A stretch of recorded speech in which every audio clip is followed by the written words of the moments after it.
Hello दोस्त। मेरा नाम है अतनु और आप देख रहे हो स्कैरी नाइट में कहानी का शीर्षक रतनगढ़ हवेली का रहस्य। अंजलि 26 साल की एक निडर पत्रकार मुंबई में अपने सपनों की खोज में लगी रहती थी। बचपन से ही उसे एक अजीब सी खलनायक कथा सुनाई जाती थी। उसके पिता अर्जुन, जिन्होंने वर्षों पहले रतनगढ़ हवेली में अपना जीवन बिताना शुरू किया था, अचानक संपर्क खो बैठे थे। उसकी मां हमेशा उसे उस हवेली से दूर रहने की सलाह देती थीं, क्योंकि वहां एक पुराना दर्द छुपा था। एक दिन जब उसकी मां व्यस्त थीं, अंजलि ने ठान लिया कि वह स्वयं ही हवेली के रहस्यों का पर्दाफाश करेगी। मुंबई से निकलकर वह उस छोटे शहर की ओर रवाना हुई जहां रतनगढ़ हवेली अपने प्राचीन दरवाजों के साथ सदियों पुराना इतिहास बोके बैठी थी। जैसे ही उसने हवेली के विशाल प्रांगण में कदम रखा, एक अजीब सी ठंडक और अधूरापन उसे घेर लेने लगा, मानो हवेली की दीवारों में ही कोई चुपचाप दहशत छुपी हो।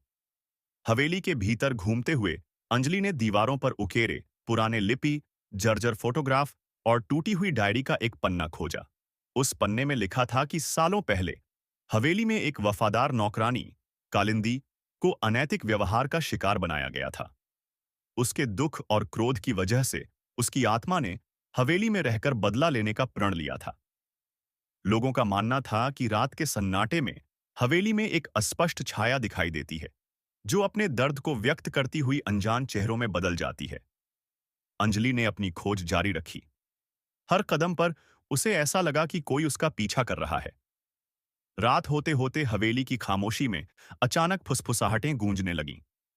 एक अंधेरी शाम, जब पूरा माहौल रहस्यमय सा लग रहा था, अंजलि ने महसूस किया कि हवेली की परछाइयां अपनी अलग ही दुनिया बयां कर रही हैं। उसे एक कमरे में दस्तानेदार लिपियों में लिखे मंत्र और पुराने ताबीज मिले, जिनसे यह पता चलता था कि कालिंदी की आत्मा को शांति देने का एक विशेष उपाय मौजूद है। अगली सुबह अंजलि ने स्थानीय मंदिर के पुजारी महाप्रभु जी से मिलने का निर्णय किया।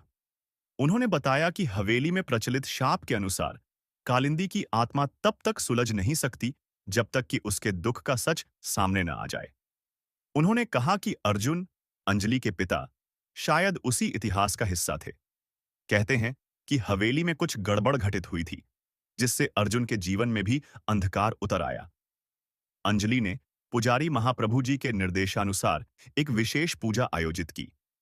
रात के अंधेरे में, जब हवेली के प्रांगण में सिर्फ चांदनी की हल्की रोशनी फैल रही थी, अंजलि ने मंत्रों का जाप किया और उस आत्मा के दुख को समझने का प्रयास किया। अचानक हवेली की खामोशी में एक धीमी सी चीख गूंजने लगी। कमरे की दीवारों पर लिखे मंत्रों की रोशनी में एक धुंधली आकृति प्रकट हुई, कालिंदी की आत्मा, जिसका चेहरा दर्द और करुणा से भरा था। पूजा के दौरान अंजलि ने महसूस किया कि आत्मा केवल बदला लेने के लिए नहीं, बल्कि मुक्ति चाहती है। अपनी सच्चाई सामने लाने और अतीत के अंधेरे को उजागर करने के लिए अंजलि ने हवेली में छिपे सबूत इकट्ठे किए। धीरे धीरे उसने जाना कि उसके पिता अर्जुन भी उस दर्दनाक घटना का शिकार थे। उन्होंने उस घोर अन्याय के खिलाफ खामोशी से विरोध किया था, और उसी के चलते उन्हें हवेली की छाया ने अपना बनाया था। पूजा के समापन के साथ ही हवेली में अचानक से शांति छा गई। कालिंदी की आत्मा ने आखिरकार अपना करुण स्वर छोड़ दिया, और हवेली की दीवारों में जमी सदियों पुरानी पीड़ा हल्की पड़ने लगी। अंजलि ने महसूस किया कि सच्चाई की रोशनी से हर अंधकार छंट जाता है। उसके पिता की अनुपस्थिति के रहस्य में भी धीरे धीरे सफाई आने लगी।